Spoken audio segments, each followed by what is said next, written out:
Após viagem de Vasco da Gama às Índias, Portugal resolveu tomar posse das terras do Oriente. Para isso, preparou uma esquadra e o comando foi entregue ao fidalgo Pedro Álvares Cabral. Viajaram com ele navegantes experimentados como Bartolomeu Dias, além de padres, soldados e mercadores. A esquadra partiu do Tejo a 9 de março de 1500 e, na latitude do norte da África, desviou-se para o ocidente. A 21 de abril, os viajantes avistaram sinais de terra e, no dia seguinte, apareceu o contorno de um monte. O Brasil estava descoberto. É assim que este livro didático aborda o descobrimento do Brasil. Será que outros livros didáticos dizem a mesma coisa? Vamos ver este aqui. Em 1500, o rei de Portugal, Dom Manuel o Venturoso, organizou uma esquadra com 13 caravelas com os seguintes objetivos: criar um centro comercial nas Índias e levar de lá o máximo possível de mercadorias para Portugal. Tomar posse das terras que já pertenciam a Portugal desde o Tratado de Tordesilhas. A viagem foi assim. 9 de março de 1500, a esquadra de Pedro Álvares Cabral partiu de Portugal. 21 de abril, a esquadra viu ao longe ervas marinhas e pássaros. Era o primeiro sinal de que a terra estava próxima. 22 de abril, avistaram um monte, ao qual deram o nome de Monte Pascoal, pois era época de Páscoa. Ainda que esses dois textos sejam semelhantes, podemos enxergar várias diferenças entre um e outro. Algumas diferenças de conteúdo. O primeiro texto tem a preocupação de definir como eram as pessoas que viajavam nas caravelas e afirma que a viagem de Cabral tinha como objetivo chegar às Índias, mas que por um desvio da rota chegou no Brasil.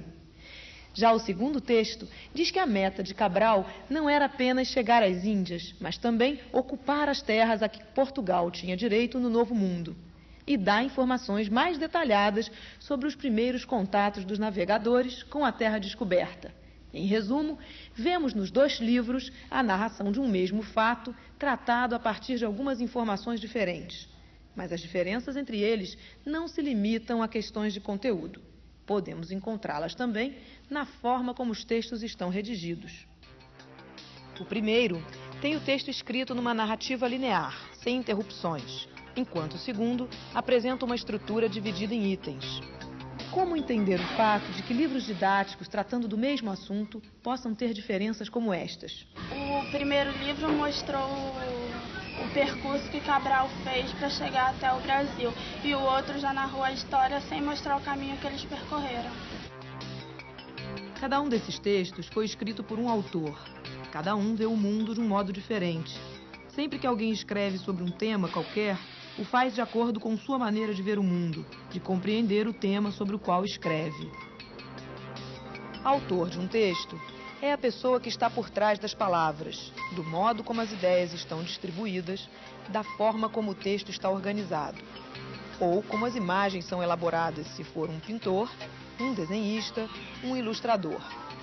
O princípio da autoria não vale somente para textos, mas também para obras de artes plásticas de maneira geral. Toda fotografia também tem seu autor. Os quadrinhos são feitos por um escritor em conjunto com um desenhista. Filmes de cinema, vídeos, todo o trabalho de criação pressupõe a existência de um autor ou de uma equipe, um conjunto de autores. Ajudar os alunos a compreender essa ideia de autoria ajuda na formação de leitores atentos e críticos. Mas como começar? Mostrando sempre que cada texto que eles leem, cada obra que eles veem, refletem o trabalho específico de um ou mais autores. Discutir o papel destes autores na elaboração do seu trabalho contribui para a construção da capacidade de análise das crianças.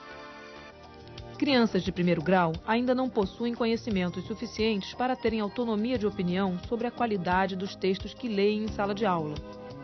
Isso não significa que não possam ter suas opiniões sobre diferentes tipos de textos que chegam até elas diariamente, através das propagandas veiculadas pelos meios de comunicação.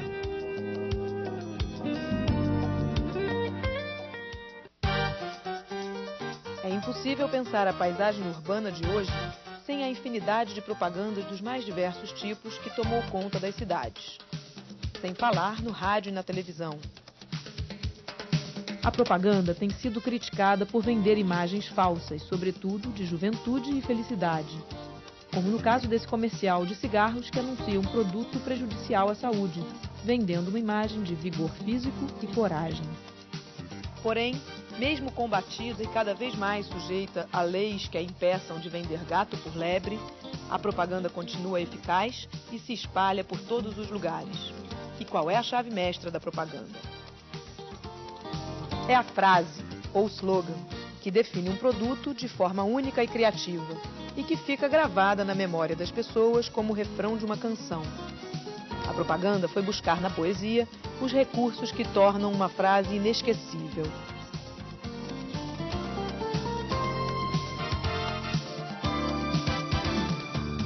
Abuse e use C&A. Lojas brasileiras, o barato é aqui. Brahma, a cerveja número 1 do Brasil. Nescau, energia que dá gosto. Becel, a maneira mais gostosa de controlar o colesterol. Que bom, é gostoso e faz bem. Danone vale por um bifinho. Vale por um bifinho. Esta frase contém uma rima simples, inho, um termo do diminutivo que transmite um sentimento carinhoso. E também um sufixo muito utilizado quando nos referimos ao universo infantil de modo geral. Esta simples frase indica que o produto anunciado é destinado às crianças e não apenas é gostoso, como tem um valor altamente nutritivo. Além da rima, o recurso mais característico da poesia, os publicitários utilizam repetições, aliterações, assonâncias e jogos de ideias em geral, tratando as palavras como se fossem parte de uma música ou de um poema curto. Aparentemente simples, frases como estas que passam a incorporar nosso vocabulário cotidiano são fruto de longos estudos e reuniões de publicitários. O processo publicitário, quer dizer, o processo de criação de uma campanha publicitária, ele nasce a partir da necessidade, quer dizer, do público, de um produto novo, de um serviço novo. E aí a agência de propaganda é chamada pelo cliente para criar uma campanha publicitária. Como é que a gente faz isso?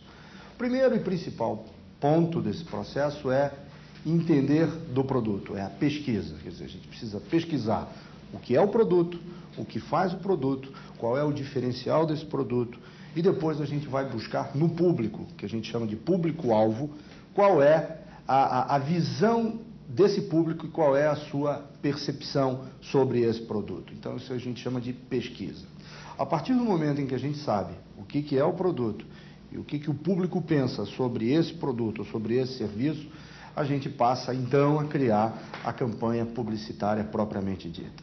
Então, quer dizer, a primeira fase é a fase do briefing, que a gente chama, é a fase da coleta da informação.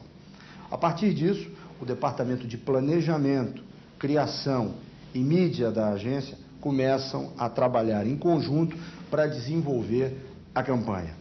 Uma campanha publicitária ela é composta de filmes, anúncios, material de ponto de venda, enfim, de tudo aquilo que a gente acredite que seja necessário para atingir o público consumidor.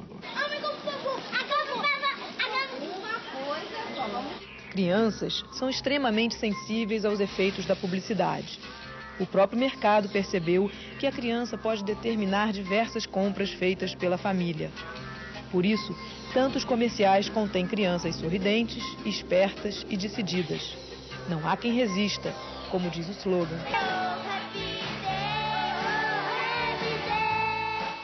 Como trabalhar todo esse universo dentro da sala de aula? Se o professor considerar os textos publicitários como uma fonte de conhecimento e informação, terá um bom instrumento nas mãos, além de contribuir para revelar à criança as artimanhas da publicidade, seus defeitos e suas qualidades. Um bom começo pode ser uma simples pesquisa sobre os textos que compõem as embalagens de produtos alimentícios. Aqui, alguém tem vitamina PP? 3,2 gramas. Proteínas, 5,4 miligramas. 0,2 miligramas. Lendas contando a história do produto, recomendações sobre a saúde, brincadeiras e joguinhos. Tudo isto pode ser encontrado nas embalagens. O texto das embalagens exerce uma função poética quando utiliza textos leves e divertidos. Outras vezes, utiliza uma linguagem científica para dar informações a respeito do valor nutricional do produto ou até uma linguagem imperativa que intima o consumidor a ingerir um determinado produto em sua rotina. Contra a calvície, dor de estômago e cãibra, use Tudol. Tudol é o único produto que combate todos os seus problemas. O professor pode contar aos alunos que a propaganda pode ser mentirosa e que as leis atuais exigem que isso seja punido. No passado, foram muitos os xaropes impunemente vendidos como cura para tudo e muita gente foi enganada. Tudol! Tchan! Os alunos podem criar uma campanha para um produto fictício, para um meio de transporte individual, como uma bicicleta, um carrinho de rolimã, patins, motocicleta ou qualquer outro que eles inventem. E podem utilizar um instrumento muito adotado pelos publicitários, a pesquisa de campo. Qual o veículo que você gostaria de ter? Um avião morcego. Nesta pesquisa, os alunos entrevistam seus colegas de escola para descobrir que tipo de meio de transporte eles mais gostariam de possuir e com que características. E, em seguida, tentam elaborar uma propaganda para este veículo usando as conclusões da pesquisa.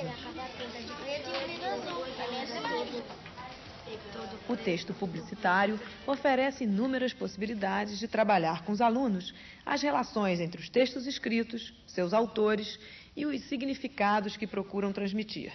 Realizar trabalhos como esse também contribui para que as crianças possam construir uma postura atenta em relação às informações veiculadas pelos diferentes tipos de mensagens escritas a que têm acesso.